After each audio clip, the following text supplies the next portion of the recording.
Hello, everybody. Thank you so much again for joining us today. My name is Victor Gonzalez. I'm the Executive Chair for the Justice, Equity, Diversity, and Inclusion Task Force this year. And if you would like to go to the next slide, Liz. So in recognizing our webinar today of the importance of Indigenous architecture and architects, the AIAS acknowledges that everybody joining the call is currently residing on unceded ancestral lands of Indigenous tribes. As a national organization, we acknowledge all those Indigenous tribes that extend from coast to coast. We also realize that acknowledgement by itself is a small gesture, that it is only a more powerful tool when there's meaningful, authentic relationships behind it and informed action.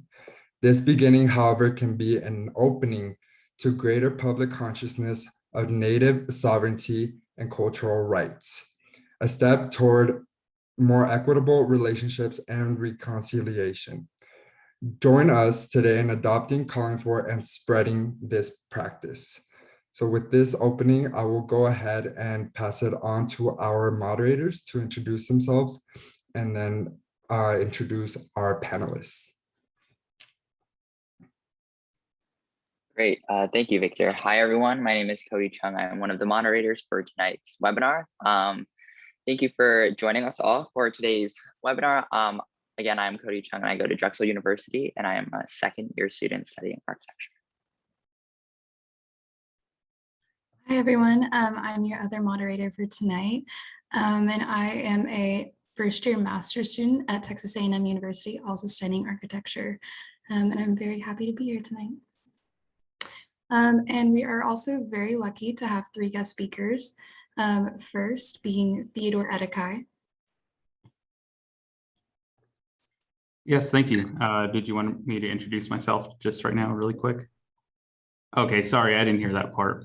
But yeah, my name is Theodore Edekai. I'm from Isleta Pueblo, New Mexico.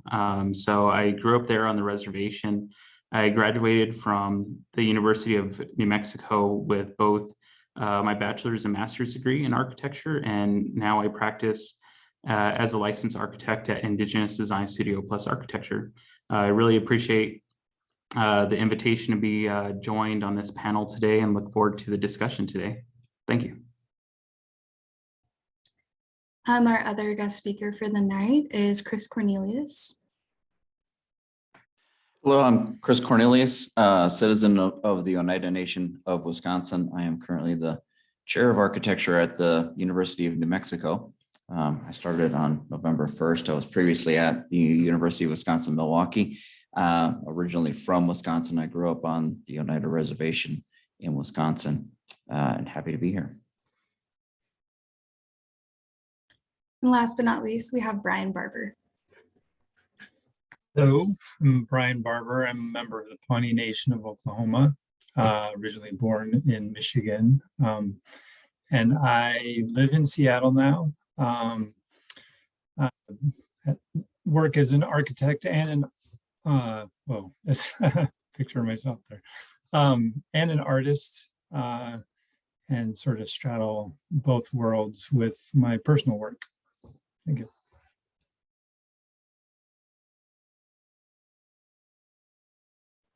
Okay, great. Thank you for all the introductions. And without further ado, we're going to start off with the first question. So is everyone ready? Just test of waters. Great, thank you. So today we're going to be talking about the topic of Indigenous architecture. And for me personally, when we were given this topic, I did not know a lot about it just because of how our education system is being designed. So I really wanted to ask you guys the first question: what is Indigenous architecture to you? Would you all give us your own personal definition?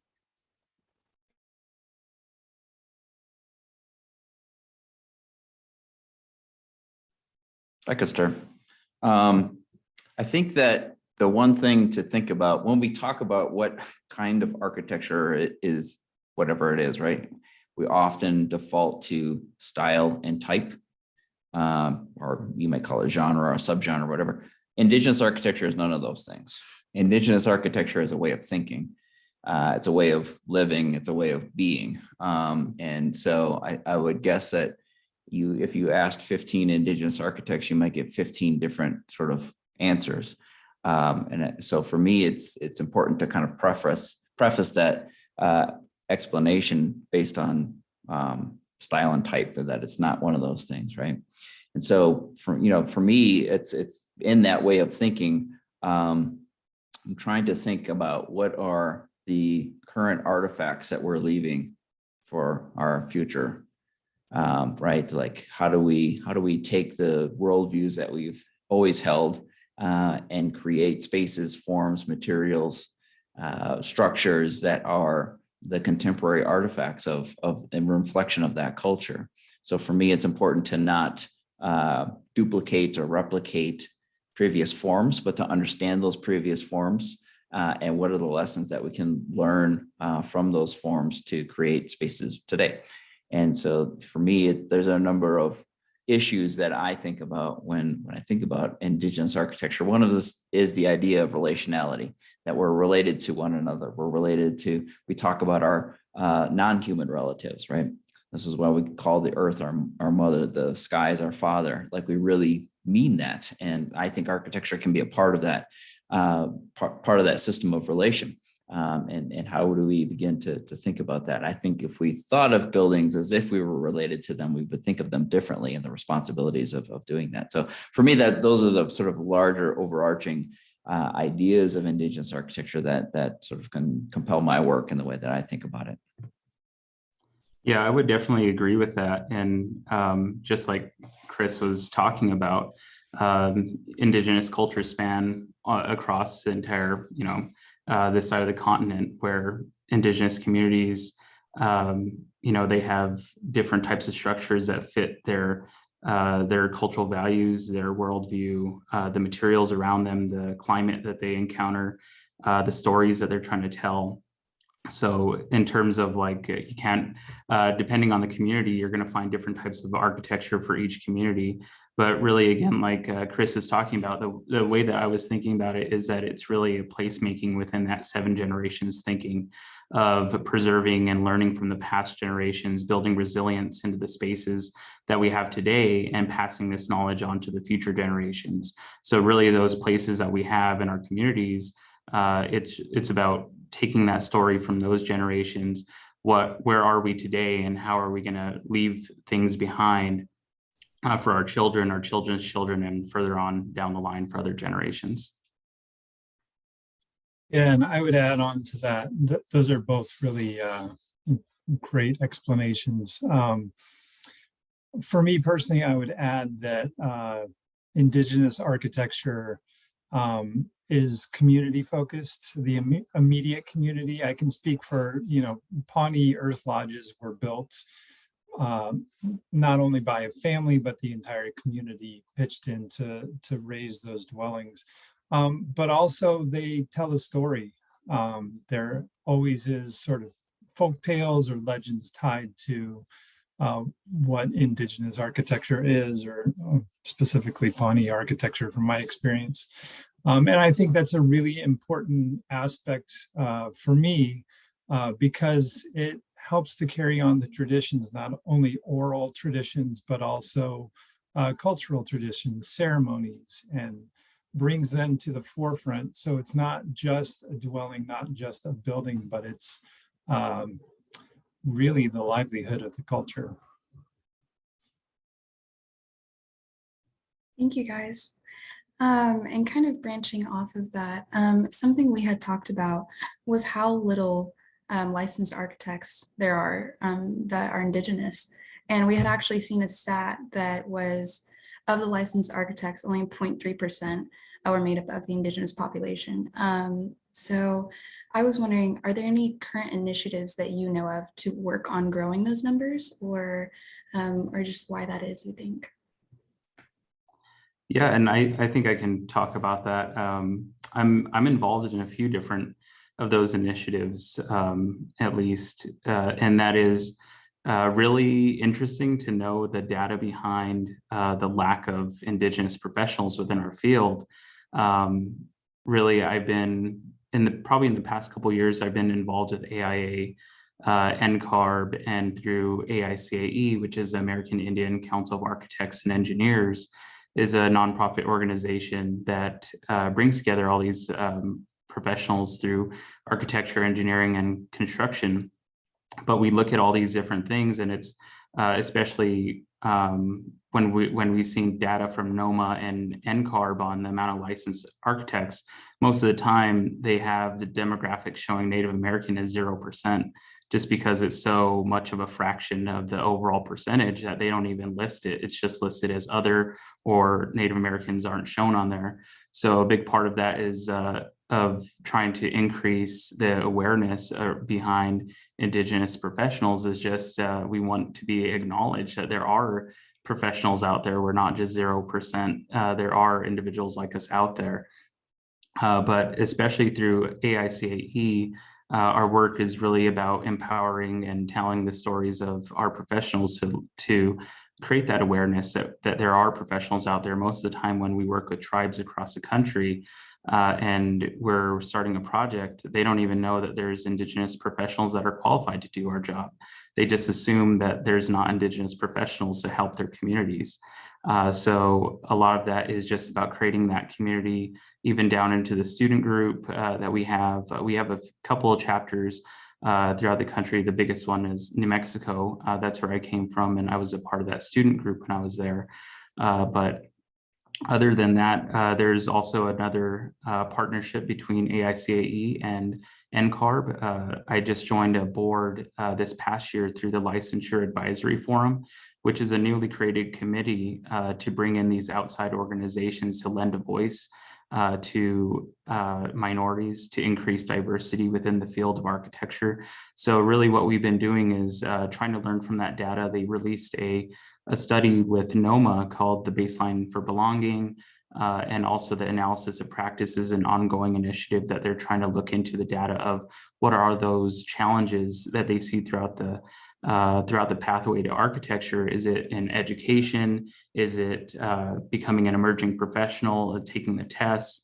What are all those different hurdles that you see that are different for Indigenous people than other demographics, and how can we address those challenges from there?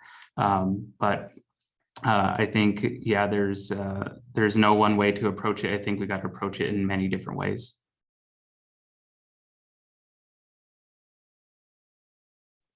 I think that's true. We have to think of it. I think we have to perhaps maybe stop thinking about it as ending there too, right? Like getting Indigenous people licensed. It's like, how do we get Indigenous people to not only be licensed, but to become principals of firms? Like even these big global firms, the ones that have thousands of employees across the world. Like how do we get people to go through and be the CEOs and in the C-suites of some of these larger offices as well. But for me, it starts with, like, because I'm an educator, my priority here and why I came to New Mexico is, there are many reasons, but one of the primary reasons is to how do I get more young Indigenous people into architecture school? And for me, that it is not just like offering a scholarship and saying everyone's welcome. I intend to go into communities. How do I get into these communities to show them and talk to them about how architecture is a way, is available to them? And I think one of the things that was really important about me getting this particular position was that young Indigenous people need to see people like them that are the chairs of the departments, that are principals of offices, that are working. And so the more we can do to raise the visibility across a profession, I think that's better for young Indigenous people to see how they can become architects and potentially serve their own communities through that way.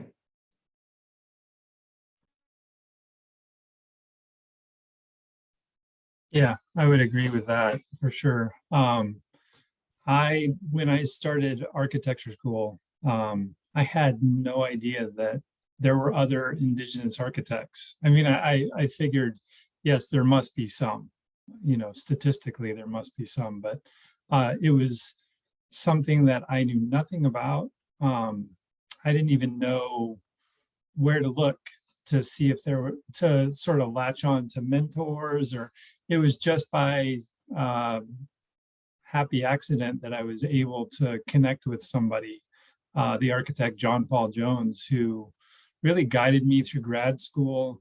And I briefly worked in his office after school, but he was the only one that I knew, and there wasn't any other way, or any way that I knew of, to connect with those, frankly, those elders. And I think that would be an important piece to the puzzle, is catching new students at the first year level.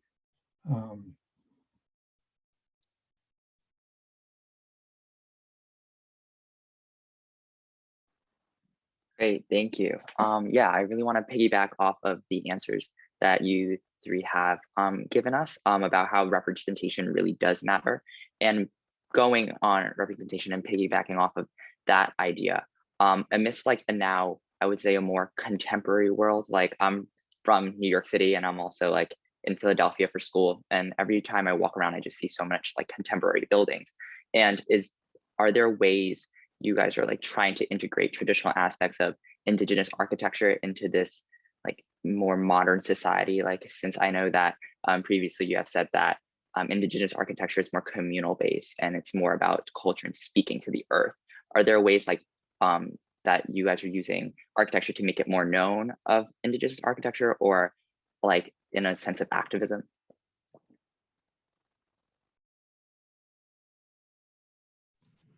Well, I think that it starts with like how perhaps projects get initiated, and like Theo mentioned, the different Indigenous communities don't even know that there are Indigenous architects that can help them.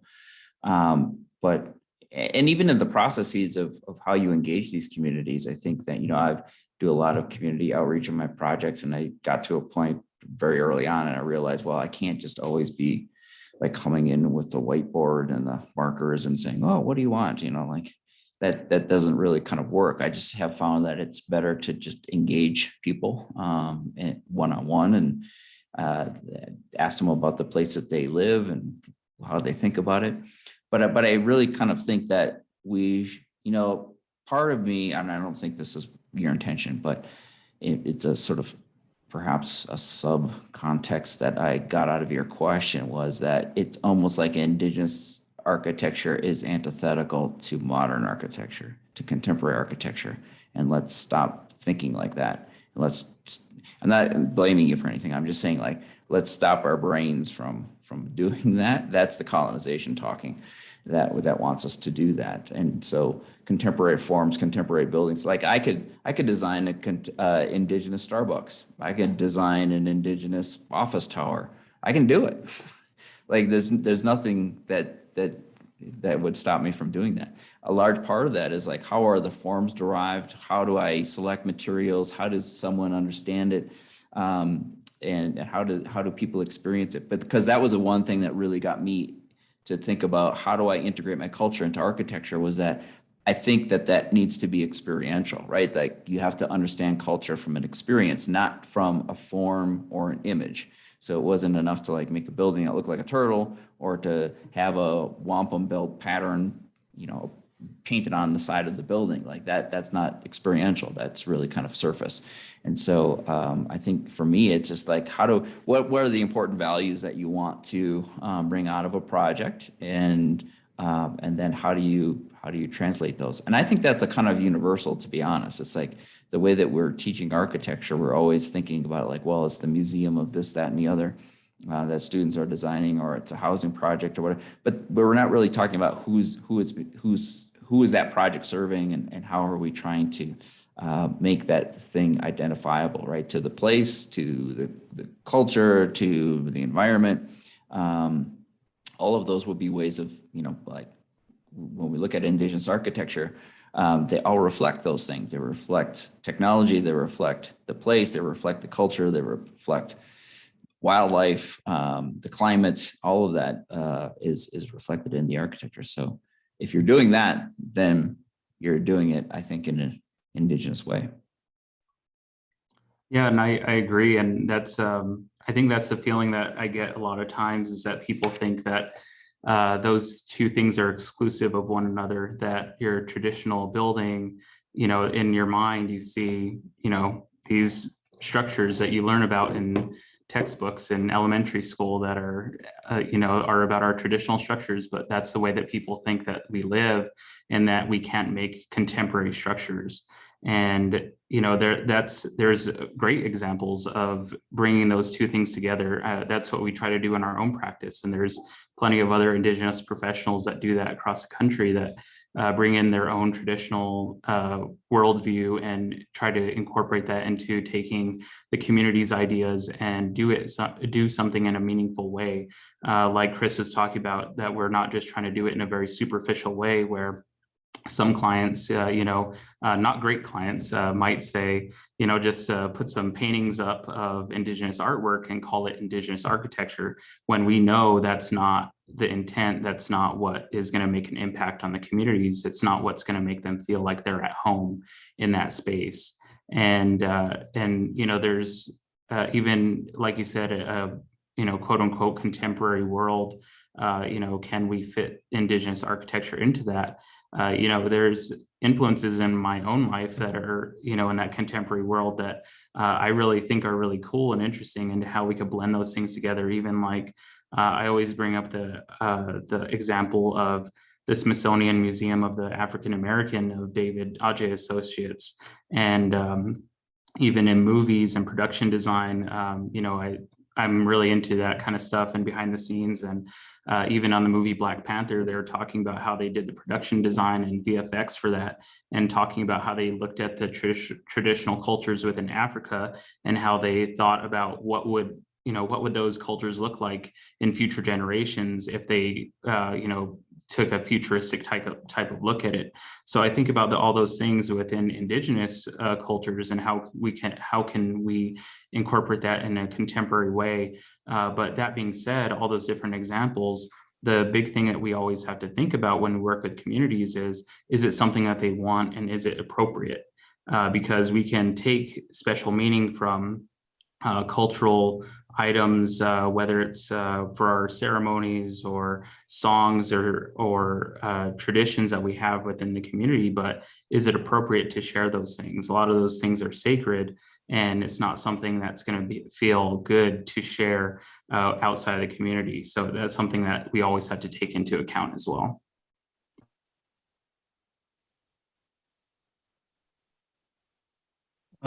For me, this question brought up, I think I stated in my bio that I came to architecture through working as an artist for years. And when I went off to architecture school, when I went off to art school, I remember having this conversation with my mom, because I felt all of a sudden felt this huge responsibility to make the effort to be a voice, Pawnee voice in the contemporary art world. And that was one of my goals for art school. And I was really stressed about it. I was talking to my mom about it, my mom who's Pawnee. And I said, I don't have my own voice here. I don't know how to get it. I don't know what to do. And she said, you were brought up the Pawnee way. All of those attributes are soaked into your bones. Anything you make is going to be Pawnee artwork. You just go out and make it and do your best at it. So I carried that when I started architecture school. I thought about that conversation, all those cultural qualities are soaked into my bones, and they'll come out, whether we want them to or not. They'll come out at some point.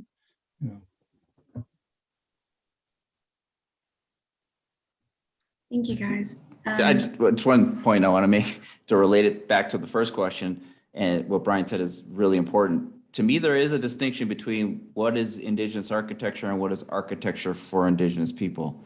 Indigenous architecture is designed by Indigenous people. And architecture for Indigenous people is architecture that is not designed by someone. It's designed by a non-Indigenous person, which both of those things exist.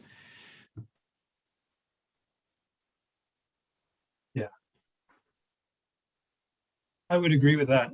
And when I worked for John Paul Jones, we had this conversation that for tribal projects, his focus, he was the designer for the museum in Washington, D.C., one of the designers. One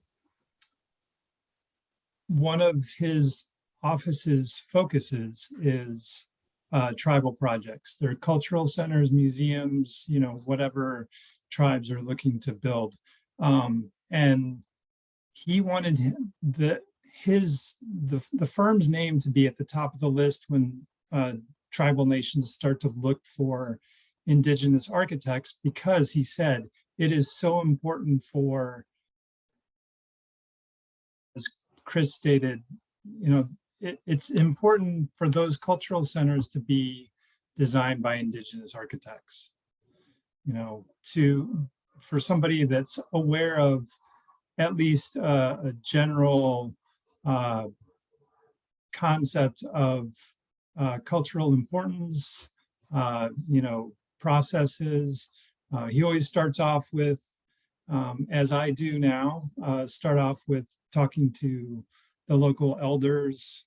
I mean, you know, land acknowledgement and elder approval is like utmost importance when it comes to projects on tribal land. So.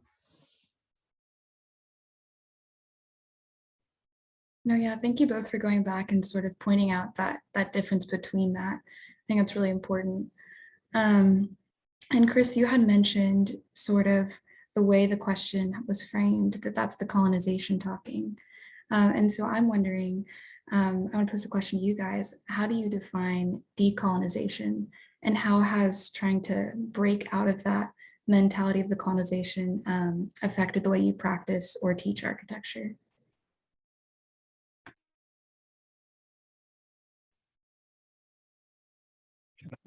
Start.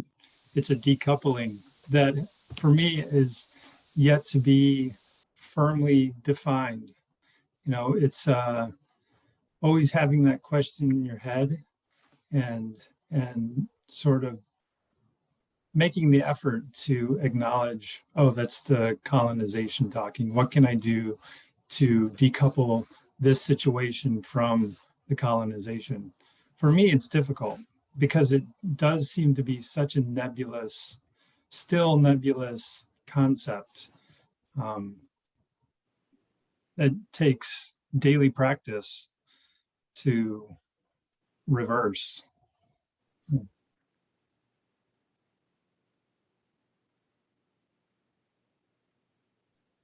I do think that it's endemic in, well, if there's just multiple levels of it, right? It's like there's colonization at the societal level, which in of itself, you know, for me is primarily about the dispossession of land from Indigenous people in the United States and Canada.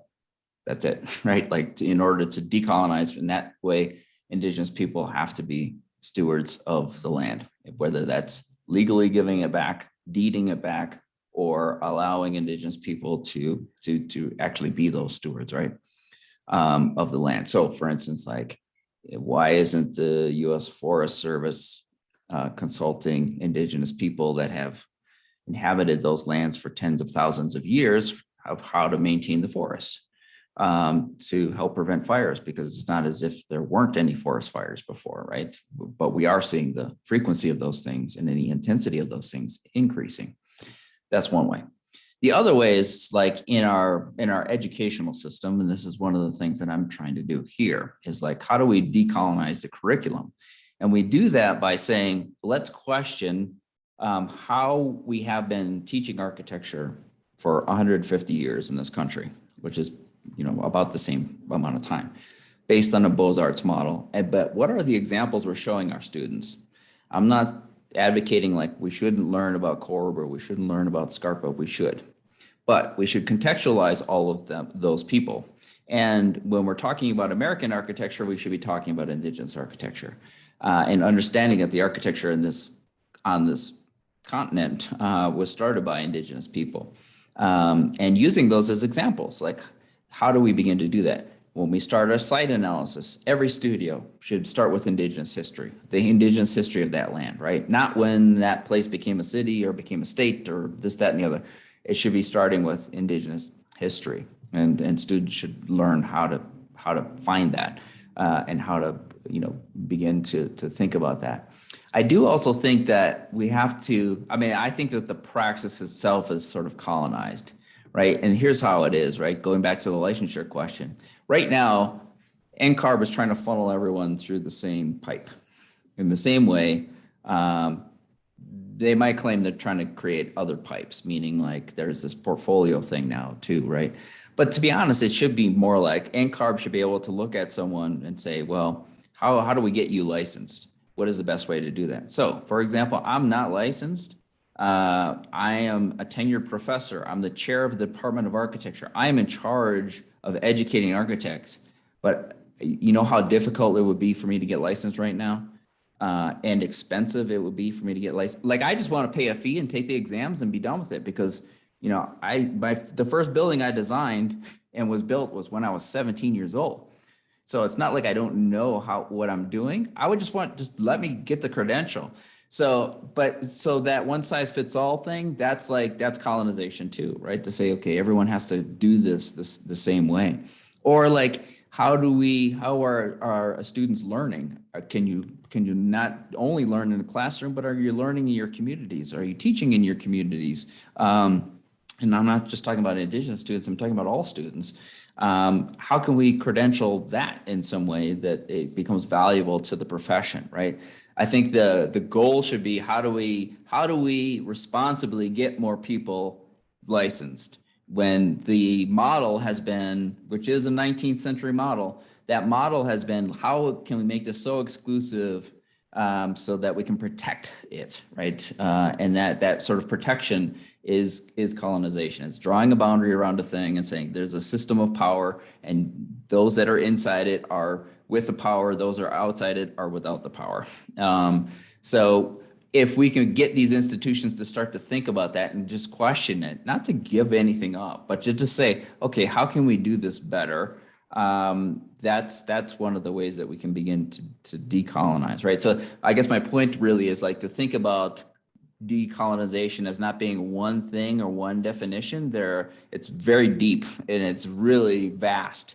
But the real sort of primary way to think about it for me, and how I always think about it, and even when I raised the issue with the question, was like, when we're trying to separate things, or we try to make things like black and white, or like right or wrong, or true or false, and then we should start to question, is this the colonization that's making me think like that? I would say in most cases it probably is. And so how do we tear that down, and how to become more empathetic and think about one another in whatever we're doing, whether it's in education, it's in practice, it's how we engage communities, licensure, all of the issues that are part of our discipline. I think we should question those.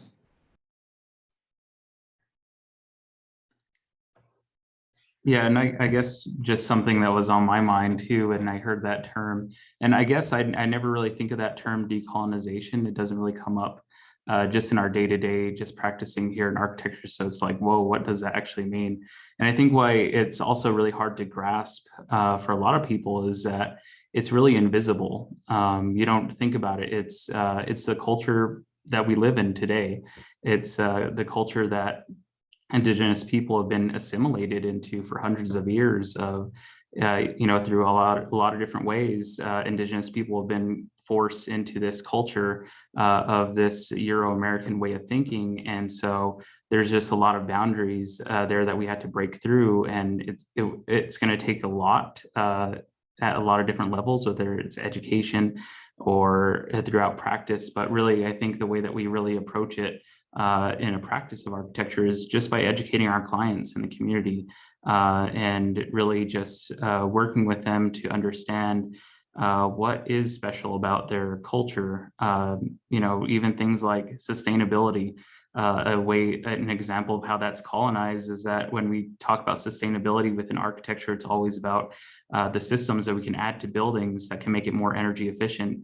But the way that we approach it when we talk to communities is that you can learn from your own cultural teachings of how to be sustainable. How do we live within this environment to be good to the Mother Earth, and think about our impact on it with our resources to build this building?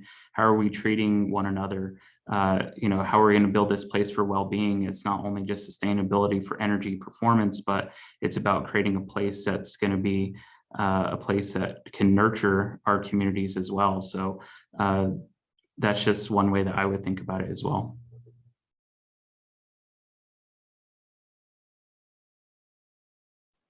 Great, thank you. I think all of your answers is going to contribute to the next question that was in line that was going to be asked. So speaking back about education and how we want to teach more about themselves, are there other ways for architectural students to teach themselves more about Indigenous architecture and teaching ourselves in a right way? Because I know there will be times where there's a fine line of appreciating and appropriating.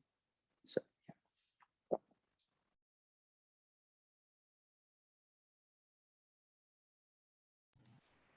I think there are a number of ways to do that. One is, like I said, should expand the examples of things that we show students. In your history course, architectural history course, we shouldn't just start with the Greeks and the Romans every time, right? Because Indigenous people have been creating architecture for tens of thousands of years. So we can, if we want to do a timeline, let's be accurate with the timeline. But I also think that it can be part of our building technology courses too, right? When we're talking about masonry, we should be talking about Chaco Canyon, or if we're talking about thermal mass, we should be talking about pueblos. We should, if we're talking about ventilation, we can talk about the longhouses of my people, the Haudenosaunee, or to be honest, any Indigenous dwelling is highly technological, right? And I think you would take a very simple lesson of how do I build a space that I can have a fire in it that doesn't fill with smoke, and figure out how to do that. Well, Indigenous people figured out how to do it. These sort of technologies didn't occur and happen or be invented by Ben Franklin when he created the Franklin stove. We know that he had contact with Indigenous people, and studied them as well. But I think for me, it's we can start there, in an educational way. But I think it's also, again, about drawing the boundaries between what are and aren't valuable knowledge systems. And maybe we should stop thinking about that. For me, it's important to describe what Indigenous knowledge is and to talk to students about that. So this is an area where the appropriation line is pretty blurry, to be honest. And but however, it's one that I think when it's crossed quite quickly. So for instance, if I'm going to teach students about an Indigenous knowledge system, it's about the way that it works. And then the student is allowed to expand on what that means for them, as opposed to saying, well, I'm just going to take this knowledge system and use it. How does it begin to do that? So for example, I taught a studio in the spring at Yale. It was a grad elective studio. I was the LUCOM professor there. And so I was doing Indigenous housing, 10 non-Indigenous graduate students. And so one of the students, he found a story in the community that we were working within. And I helped him interpret the story. That one, it was about this sort of entertaining tale, but two, the things that seem fantastical, we as Indigenous people see that as a knowledge system that is like truth and is like science, is like data. We understand that is how the world works. So in that regard, then I helped that student understand the story, and then he started to add to the story as to how it related to his project, which was housing. Like, how do I extend that story? That's how you get resonance in an Indigenous community, I think, because people then say, oh, well, you're thinking about it like I'm thinking about it, the world. And so that was, and I was very clear with those students as well. Like, if you go into the world and do this architecture, that's not equity, and that's not really appropriate. You would go into the world and collaborate with an Indigenous architect to help engage those communities, right? Like it can work collaboratively in that way. So I think that we should, and in some ways we have to consult Indigenous people to understand where that appropriation line is first, and then to understand that and kind of go forward. But there's nothing stopping anyone from learning about Indigenous architecture and the history of it, right? Like I'm going to look at the same book that anyone else is going to look at, or the same information that anyone else is going to look at. So it can be done.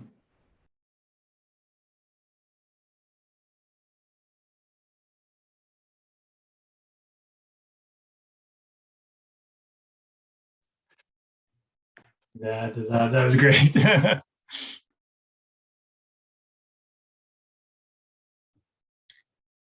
My next question is something, it's kind of a double-sided question, but I'm wondering, in your personal journeys with architecture in your careers, what your biggest obstacle has been, or something you've accomplished or are still wanting to accomplish for Indigenous architecture.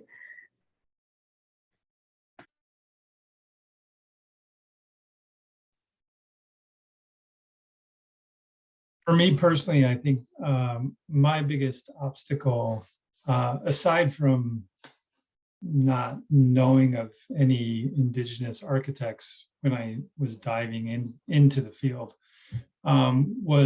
came after I was out of school and was working in kind of a large office.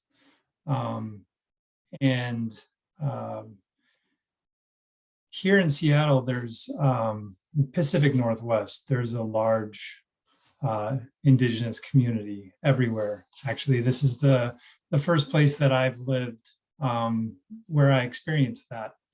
I grew up in the Midwest in Michigan and Ohio, where I think Ohio, there aren't any remaining reservations, at least that I know of. So the Indigenous culture is pretty sparse.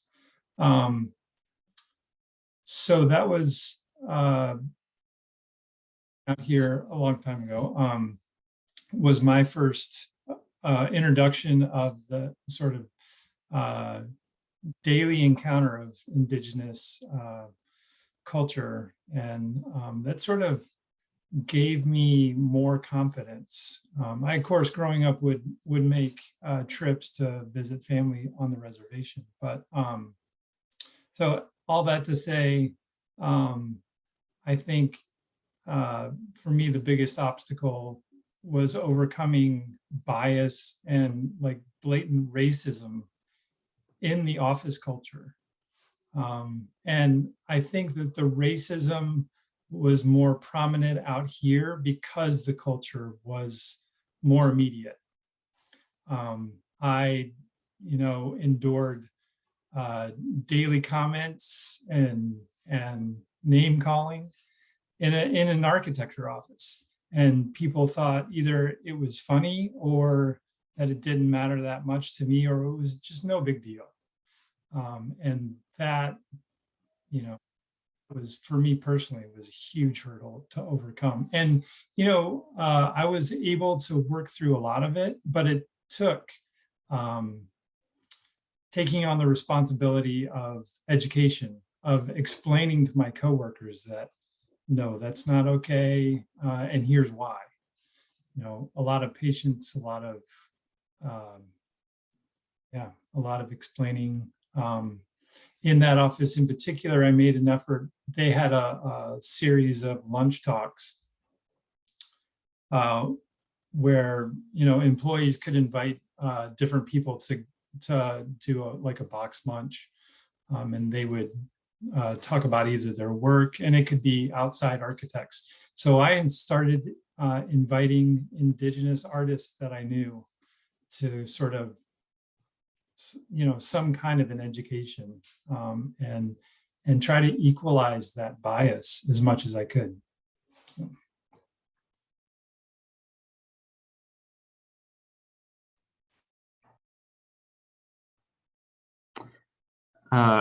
I think I'll just add to that onto your question, Brianna. I think really just, in terms of my career path, challenges, the way that I think about it actually is I was very lucky. As I went through high school, I stumbled into architecture, it just became something I was really interested into. And it felt right for me to go into it. And then once I got into education, I just kind of, I just blew through the bachelor's and master's all in just one kind of path and didn't really kind of stop. And really just being at the right place at the right time is how I got my job. I was able to meet my boss, Tamarah Begay, through a student group that I had there. And she was gracious enough to offer me a position at her firm when she was starting it at that time that I was a student. And now I've been with this firm since 2012. I think kind of where our challenges began is as a firm, becoming a new firm at that stage was so different. I had no idea what to expect, just being a student out of school, but just helping that young firm grow or supporting it at least. I was just a student at the time. I've been able to see all the things that we've accomplished, but along the way, it's like when we first started out, everybody told us, well, you're just a young firm, you guys don't have any experience, so that's why you're not qualified. And then there's also that our firm is led by women minority owned business. That became a hurdle for us to also jump over. And, we're very proud that we're an Indigenous practice, but, it felt a lot of the times that we were not picked for projects because of that. And even now, as we've gotten more experience, now we've been around for 9 years, and now people tell us, well, now it's not because you guys are too young of a firm, but now it's because you guys are too busy. So now it feels like there's always hurdles that we have to get past. And a lot of those times we talked about too, is that it's not always outside of our Indigenous communities. For some odd reason, sometimes when we're trying to work with tribes, there's this stigma or perception that because we're Indigenous, that we're not as qualified as those that are not. And so we had to work past that and say, this is very frustrating because we want to help, we want to work with these communities. And a lot of the times we had to try to get past that perception within our field that just because of the color of our skin or that we're Indigenous, some people think that we're not as qualified because of that. But I guess in terms of like what you said, what is some of our goals? And really, I think, it's hard for me to really say I want something more. I think for me, it's like I'm doing it. I've been with the firm for this long. I started as a student, I've grown with the firm, and now I've been practicing as a licensed architect for a few years already. And I get really excited about the projects that we work on, just working with these Indigenous communities throughout the country. And it's like we work with them, and most of the time there's a lack of infrastructure, there's a lack of quality facilities throughout their reservations, whether it's schools or any kind of community buildings. Things have been built decades ago and they're falling apart, and we try to work with them, and we finally get through all these hurdles together over years to develop a project, and it just means something to them. So for me, it's like I'm doing that work that I want to do. Now, I would echo some of the same sentiments. I think there was certainly a long period of time in my career where I felt like I had to question what I was doing. Was it worthy in the profession? Because it was always important to me to not just be the Indigenous guy, right? Like to be a good designer, to be a good teacher of architecture, period. And then, I'm always going to be Indigenous. So that's just part of it. But I do feel like there was a period of time like when I would submit things for awards or grants or fellowships or whatever within the profession and not get them, only because I think that people didn't know what to do with it. Like they didn't know, like, is this good work or not? And oddly enough, it's the same projects that I am winning awards for now. this is a thing. This is I don't know what I want to call it. Kind of, you might call it karma or whatever. But I was, in 2008, I was rejected for the Architecture League of New York Young Architect Prize, and it's a prize you can only get within the 10 years after you graduated. So it was like, it was 2 years before I went up for tenure too. So I was like, I have to get this thing. I didn't get it. Now I'm on the jury for that prize. So the point here is no's are not always no's, right? Like the point is, like, I worked my ass off since 2008 to get to a point where they're asking me to be the juror of the prize that I didn't get. And so I do think that things are happening a little bit more in the sense that Indigenous architects are being recognized. But I do think, I experienced some of the same things that Theo and Tamarah experience as a practice, to say, well, all my clients don't have to be Indigenous, to be honest. And so how can I build a practice that serves non-Indigenous clients, and how do I bring Indigenous thinking to their projects as well? So I do think some of that's changing, certainly, but there was a very long time it was really difficult, and I struggled a lot because there weren't the kinds of like accolades and things that I needed to get tenure, for instance, weren't happening. So what I decided to do was just to keep working. I was drawing, I was making models, I was doing all kinds of things, things that I'm talking about now when I lecture all over the world. So even the things that we struggled with, like, and I think we still do to some extent, with this kind of like stereotyping that happens with Indigenous people. I think it's true in the discipline of architecture too, that to say that, we're qualified. I do think that there ought to be more Indigenous-led architecture firms that are big, that are sizable, that can execute large projects that on their own, and not always have to, like, I have to partner with architects, usually non-Indigenous architects, to execute projects.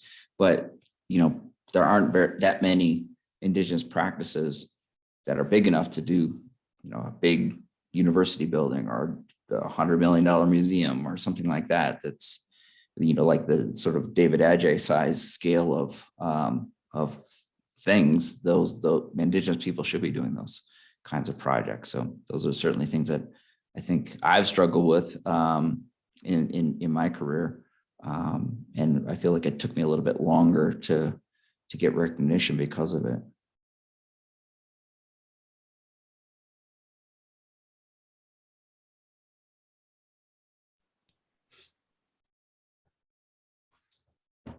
So I believe we have gotten through all of our questions for this evening.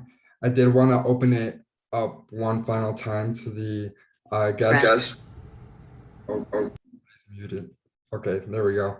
If there's any other questions from our guests joining us today, that would be greatly appreciated. That way we could maximize the use of our wonderful panelists joining us. So feel free to unmute yourself, or if you'd like to just send it in the chat. So one question we just got in, do you have any favorite books about Indigenous architecture that you would all like to share?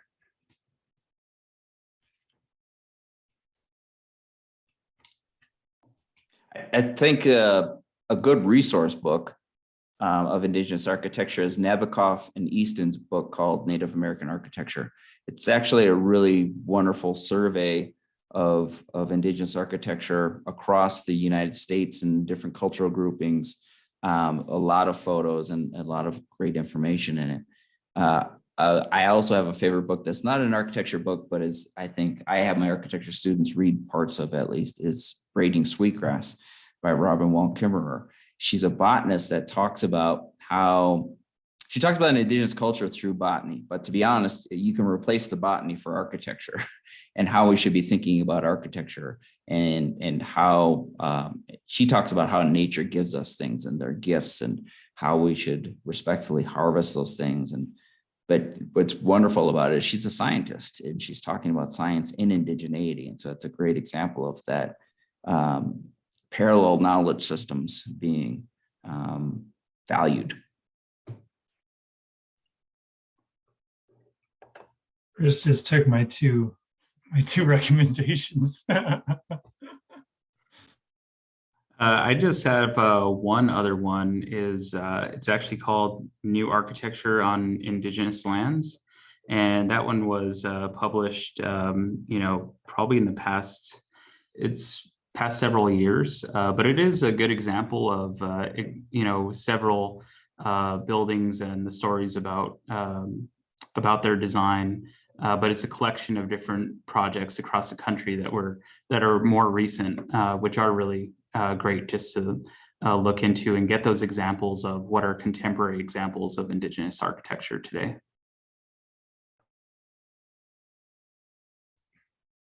Awesome, thank you for recommending those pieces.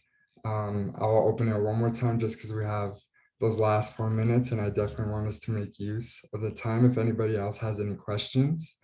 But if there's no other ones that are coming through, we can't think. Oh, go ahead. I actually have an additional question, and thank you guys again so much for being here. It was such a pleasure to moderate. But I'm curious, is there something like advice you'd give to a young Indigenous architect entering the field? Just like one piece of advice or just something you learned? I think Chris and Theo just covered it just in the last few minutes. Work your ass off. That's the best thing you can do while you're researching, elders, other people that are further along in their careers, principals of architecture firms. I know there's not that many of them, but like what I did when I started school, I literally Googled Indigenous architects, and then I emailed the first person that came up, and it did me a lot of good. But the most important thing, research, work your ass off.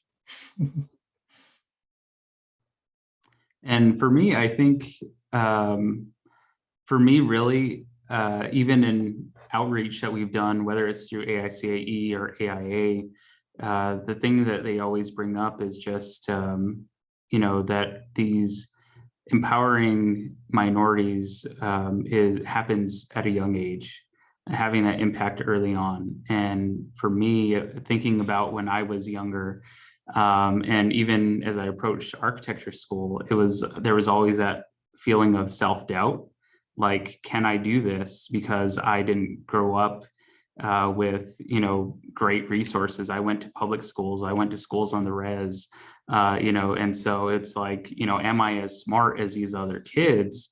And especially as I entered into college, it felt like maybe I don't belong here.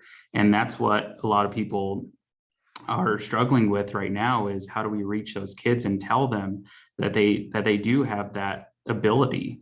And even like Brian was talking about, I think that advice that he got from his mother is really great. And that's something that I really identify with too, because that I realize now is that just recognizing that you do have that value behind your own upbringing is just so phenomenal. You don't really recognize it until you're older. And I was fortunate enough to but we're able to collaborate with Douglas Cardinal recently on trying to go after a project. And that was just in and of itself a great experience, just to be able to have those interactions with him and pick his brain about his experiences, just basically a legend in Indigenous architecture. And the thing that he said that kind of stuck with me is just relates back to what Brian was saying, is just that you need to recognize that your Indigenous upbringing is a gift, and you have this unique connection to the people around you, the people that you grew up with, the cultural teachings that you receive, the stories that you know, the songs, the dances, the ceremonies, all those things are a gift that you've received. And it's really a privilege that you're able to use that knowledge and try to help other communities connect with that through the spaces that you create.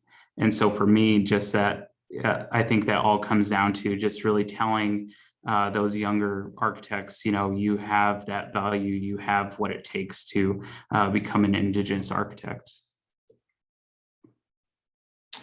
Great words of wisdom. Mine is kind of related to that in the sense that, and I think it was really important. I think that that sense of belonging is difficult for a lot of Indigenous people, especially when you look around the room and you're always the only Indigenous person around, or you might be the only Indigenous person in your school, to kind of embrace that uncomfortability and help it drive you and not get you to retreat, right? It's not easy. It certainly is not easy to be the only one. And I think this is true, to be honest, of any student of color, to understand that even though you might be one of the few, if not the only one in the room, that there are other people like you in the world. And there won't be more people like you in the world unless you make it, right? Unless you somehow break through, the other people won't be able to do that. And I think that, for me, it was always like a self-driven thing. I loved architecture so much that I would do anything to be that. And so that's why I had to work hard. I felt like I had to work harder than other people. But when I started to get to the positions and places, and I think it really started for me when I went to grad school. I decided, okay, I'm leaving Wisconsin. I'm going to Virginia. I'm going to UVA. And even at that time, like, oh, I'm going to apply to Harvard. I'm going to apply to Yale. I got into Yale. I got into Penn. Like, all of a sudden I was like, whoa, maybe I do belong here. And so I did have to convince myself into that. Like, I do belong here. But I understand that. And I've seen other young Indigenous people say, well, I don't think that I belong, and then retreat from that. There's a bit of an uncomfortability that we have to live with in order to be the pathfinders, right? And so I would say just keep going. That's the only way to get out of the situation, is to keep moving and not retreat. So that's my advice. Thank you. Yes, thank you again, Chris, Brian, and Theo. We're currently at time, so we just want to be courteous and respectful of your time. We can't thank you enough for all your contributions in today's discussion. So this will officially conclude our webinar for today. So thank you again. Yes, thank you as well. Really appreciate it. Had a lot of fun. Thanks. Thank you. Thanks, everyone.